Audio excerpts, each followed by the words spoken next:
What's up, guys? Back to you this week because we had a back-to-back pay-per-view week, which is pretty sweet. It's been good to be back to the UFC. That break kind of sucked.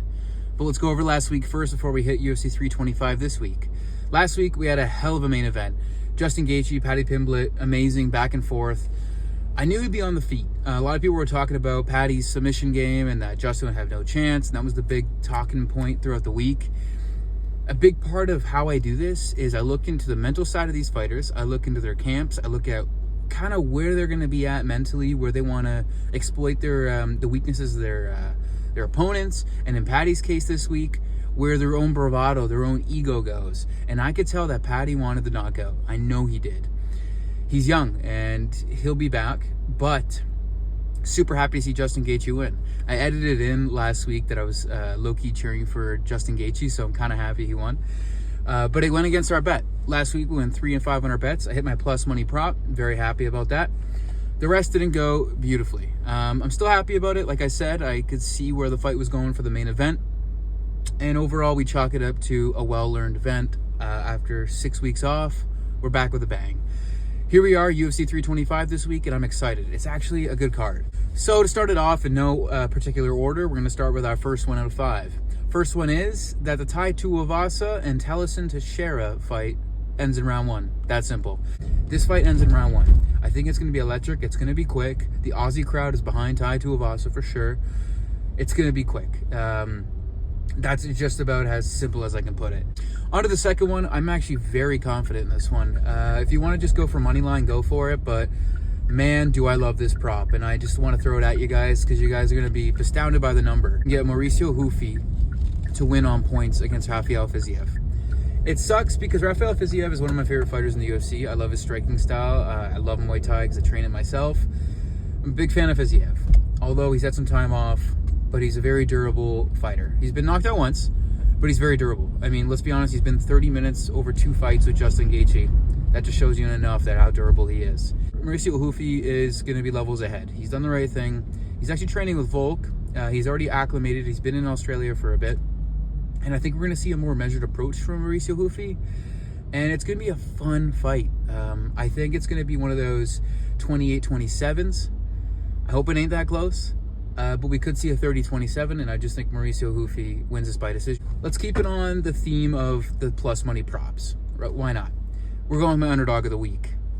Torres Finney. You can get him right now around plus 150. I got him a little bit lower, but I can guarantee you it's going to be even money by the time Saturday comes around.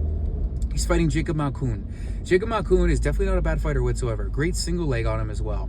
Thing is with this, I don't think he's going to wrestle Finney. I think he's going to want to stay in Finney's face, and I think both these guys are going to be clashing. The thing is with Finney is, first of all, this guy's undefeated and he's at plus money, which is wild in itself. Second of all, his first fight out of the United States people are worried about, but he's been there early, and he looks good. This guy's ready.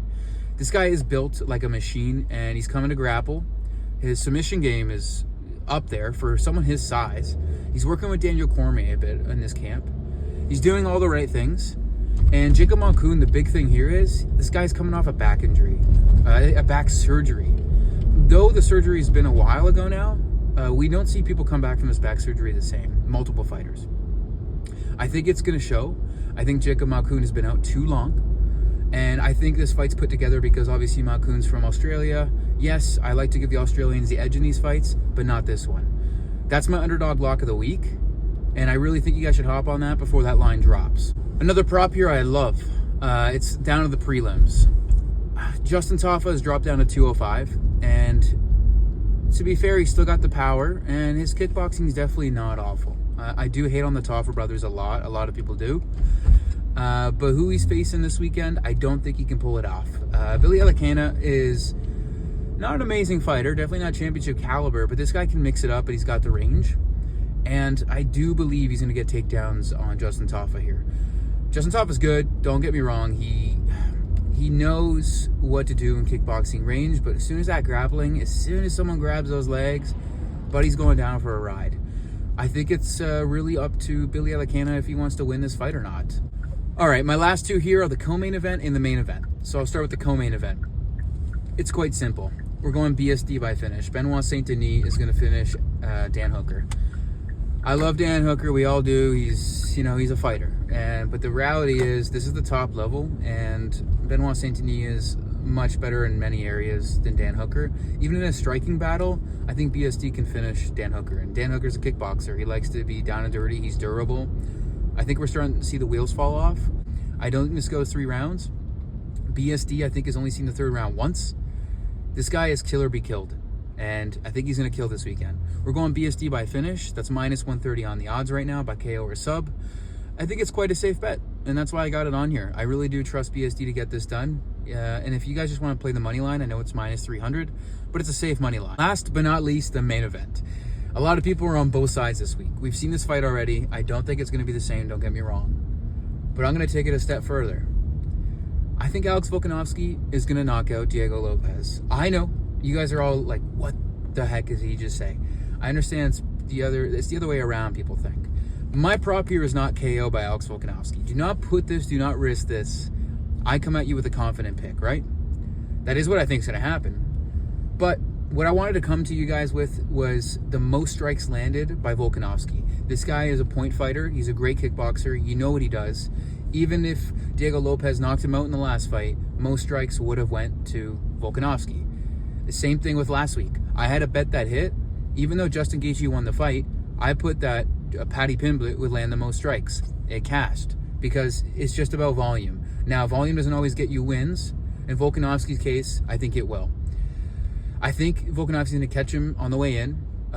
We know that there's only one way that Diego Lopez is going to fight this fight, and it's aggressive, it's walking forward, and it's getting in Volkanovski's face with pressure. Volkanovski, his team knows this. They're ready. I think it's going to be very similar to the Yair Rodriguez finish from Volkanovski, where he knocks him down and it's ground and pound. He's on top of him and he's finishing him. It's too much. I think we're going to see a different type of Volkanovski here. I know he's getting older, but this guy's fight IQ does not slow down. Volkanovski is at home. He's in Australia. You're going to hear that crowd. You're going to hear that buzz. Lopez isn't going to care, but Volkanovski is.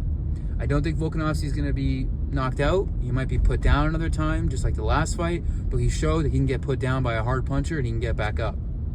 He's had the time off. It's been 9 months since their last fight. His chin is not cracked whatsoever, and he's ready to rock. I think Volkanovski, you can play him on the money line, but as I was saying, I think Volkanovski lands the most strikes if you want to have a safer bet. I just don't have the odds for that right now. I've been looking all day for the odds. I can't get the odds yet. They usually drop that around Thursday night, Friday night, where you can bet on the most strikes landed.